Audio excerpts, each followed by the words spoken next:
What's up? I'm Julian. And I'm Quentin. And welcome back to the 4.5 Club. Today we're here with the legendary skater, and we're going to interview him. Hey, I'm Neal Mims. How are you? Thankful to be here. How old are you? I'm 46 years old. Where are you from? I'm from Jacksonville, Florida. Really? Jacksonville. Damn.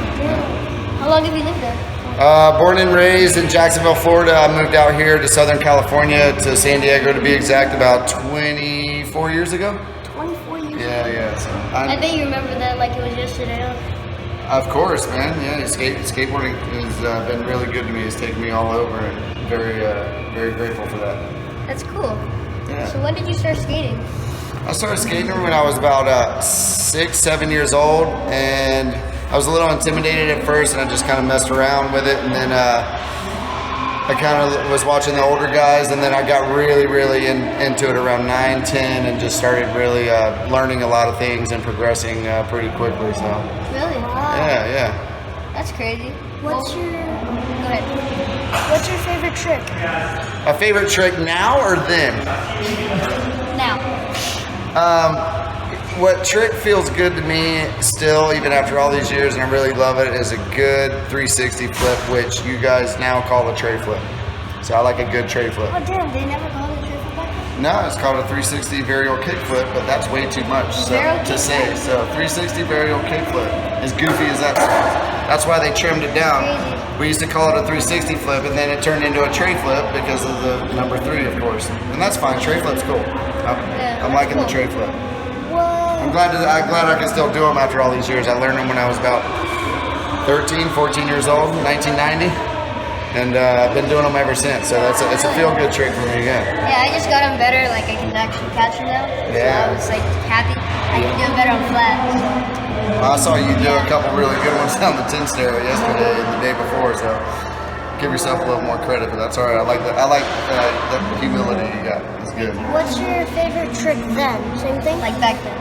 Back then, was probably when I learned the tray flip, but I learned a lot of other tricks, like a lot of 80s tricks before, the flip tricks started really getting popular.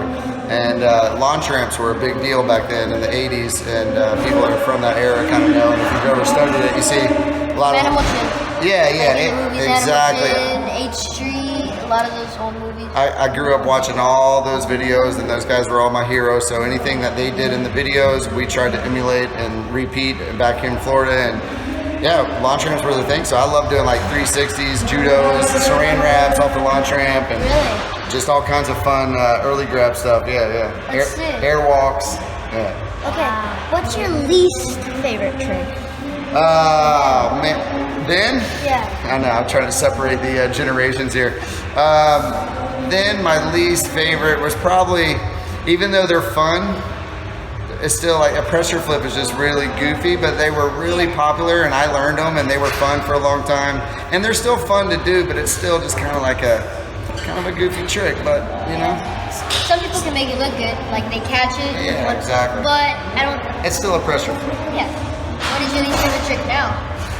My least favorite trick is, with all due respect to people doing these things, the Dolphin Flip is pretty interesting trick, and then Dolphin Flip. What is that? That's like a That's double a forward flip. it's like a kick flip, front flip.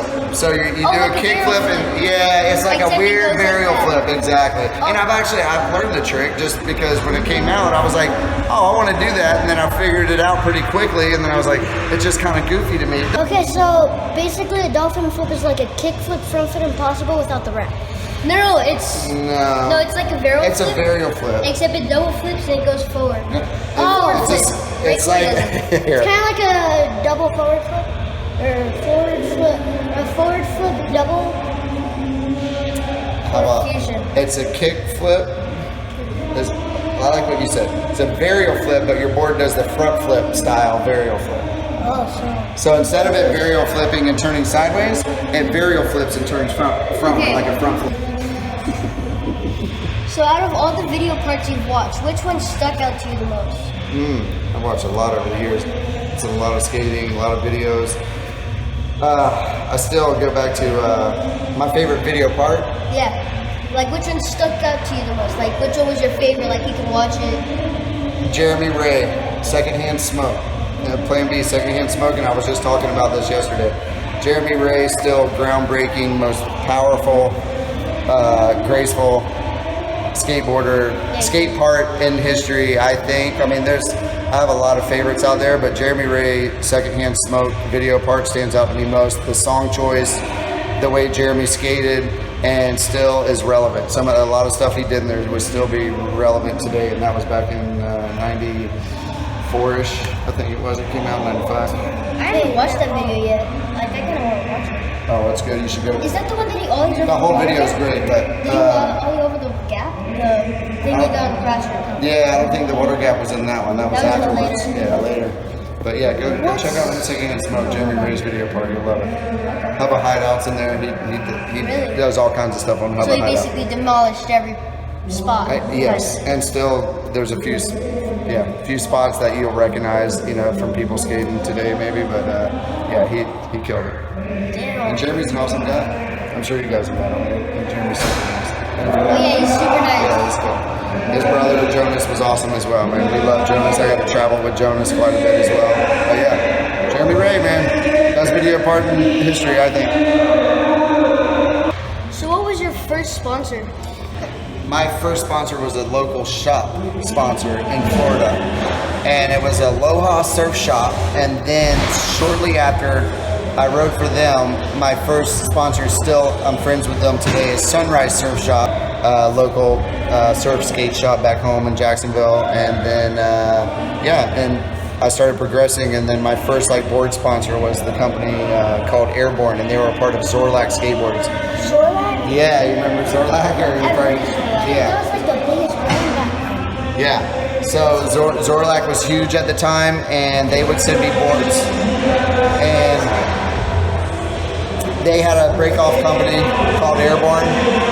And so the local pro that rode for Airborne was Bob Reeves, and he got me my first package of boards. They had a little mini warehouse there in Jacksonville, and I went in there and they gave me boards, and that was like my first legit sponsor. And that was really cool. I was happy to be a part of it, and they got me started, and I kept just doing what I loved doing, which was skating and progressing. That's cool. Yeah. Who are you sponsors now? There's a lot of people. I don't have all right, I'm trying the best way to put this. I have a lot of people in the industry that still take care of me, and I'm very grateful for it. I ride for Bones Wheels, independent trucks, and I'm not on Real skateboards. Those guys send me boards. Wait, Real? Yeah, so yeah, those guys have taken care of me whenever I need stuff. Damn, I thought you were on Finesse. Yeah, well, I was for years. Finesse was really cool to me, and I had a pro board on them, but I don't have a pro board anymore, and I'm okay with that. It's you guys' turn. It's not my turn. I already had my turn, so I'm grateful. People still take care of me. I still, even, Bones, they've been taking care of me, independent, and I still have a hard time saying I'm sponsored. The guys up at Deluxe are really good about sending me some boards. And Nike's been really cool about sending me some shoes the past 5 years when I needed it, and anything I need from most companies out there have been really good about taking care of me. Pacific Drive skate shop down in San Diego. Let people take care of me, and I'm so grateful. Skateboarding's so good to me. I can't complain. It's taken me all over the world, and anything I need from anybody in the industry, shoes, clothes, boards, wheels. I've kept my relationships good enough to where I can hit up anybody and get what I need if I need anything, but I try not to ask for too much. I'm just grateful to be here. That's sick. Yeah. What's your favorite part that you put out? Oh, man. That's a good question. I did not ask that. Feedback, Transworld feedback. I filmed a lot of stuff for Transworld when I was pro, and I think feedback was the one I was the most motivated and had the most quality of my skating was in that video. It was very short, but I think I was more proud of that than any other video part I put out. I started making some poor decisions in my life, and my work ethic was a little skewed, and I wasn't skating at the highest level that I could be because of the poor decisions I was making at the time. But feedback Transworld Feedback was my favorite, most proud video part that I put out, although it was a real short one. Is it like That's still pretty good. Yeah, thank you. Was it released as a DVD? It was released as a VHS. Do you think they make DVDs? Yeah, there's a DVD version of it. Yes, Ty Evans was actually the one that filmed. Ty Evans, Sean Holland, they filmed it, edited it, and there's a DVD version of Transworld Feedback and Transworld The Reason. And Transworld The Reason, I had a pretty gnarly slam in as well. That was kind of a big deal at the time. You know, you just made him think of getting it, right? You know, you just brought something into his mind. He's gonna get it now to get you. You should. I hope you can find it. I hope so too. Yeah, it's really cool. There's a lot of other good skating in there. I mean, it was a good video to be a part of. Andrew Reynolds had a part, Jason Dill, Anthony Van Engelen had a part, Chad Muska had a part. There was a lot of great skateboarding in there, and I don't think Draper's I was honored to be a part of that video. Not only was I proud of the stuff that was in there, but it was a really good video to be a part of. That's cool. Wow. Is there a slam or a trick that still haunts you? Yeah, I mean, my jumping down stuff and going for it days are pretty much over, and I'm okay with that. I've got to let that part go. I've had a bunch of knee surgeries, have a partial knee replacement, but I'm still able to get out there and have fun and skate and do what I can do, even with this half of a fake knee. Oh, that's fake? Yeah, this one over here. It's like the lateral meniscus was replaced with metal and plastic in here.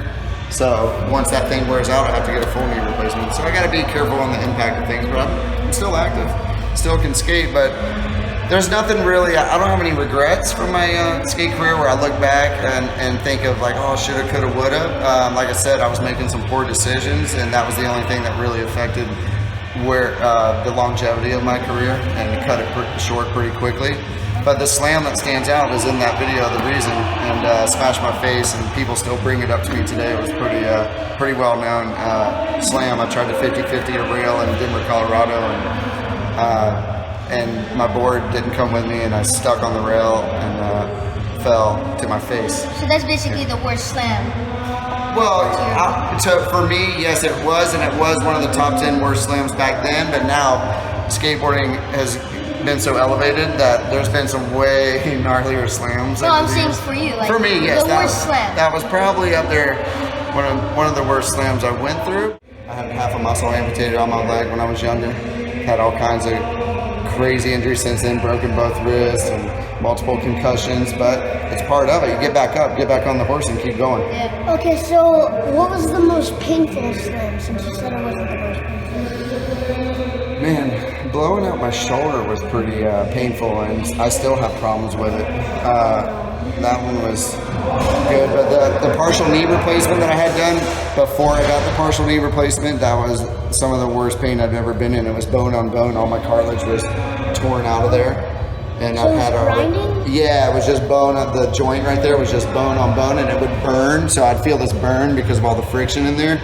And I'd wake up in the middle of the night, my knee would automatically just dislocate. Oh. And I would just, some days I'd just walk normal, and then sometimes it would just shift and dislocate on its own, and I would drop. So that was pretty painful. But now this partial knee replacement's been holding up pretty good. It's pretty good. But that blowing your shoulder out when you said that made my shoulder feel weird. Yeah. You know, I never wish any injuries on anybody, but it is part of what we do in this culture, and especially if you're a part of the progression and you're going to progress, you're probably going to get a little bit injured. Some people get injured more than others, but it comes with the territory. You got to be okay with it. So is there anything you'd like to share with the audience? Oh man, you know what? I'm just hyped to be here. I'm honored that you guys asked me. Very, very awesome to hang with you guys, watch you and your progression. Your artwork's amazing. I love that. Yeah, man, it's awesome. Man. I love seeing, just love seeing unique, creative people, and both of you guys got that. And I think you guys are gonna be all good and have a long, fun life and career and doing what you love ahead of you.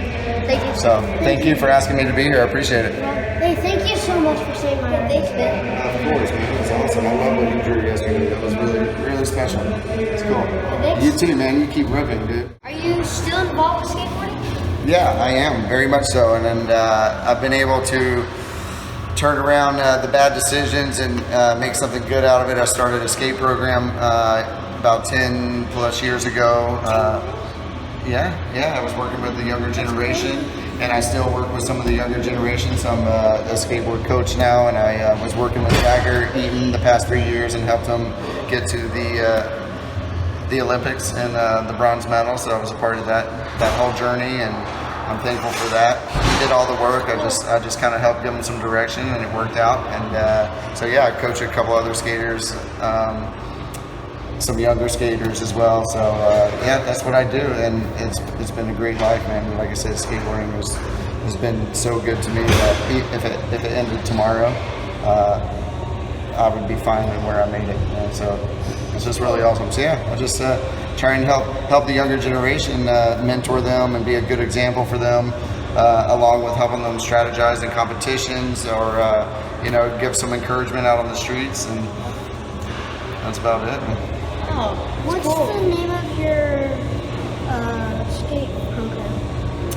It was Neal Mims Skate Academy, but I kind of dissolved that. It's turned into Neal Mims Coaching now. So it's kind of just me, and if anybody wants to reach out and get some direction, based around strategy and competitions, and getting busy out on the streets, and I'm down to share my knowledge and experience that I've been fortunate enough to gain over the years. So just Neal Mims Coaching.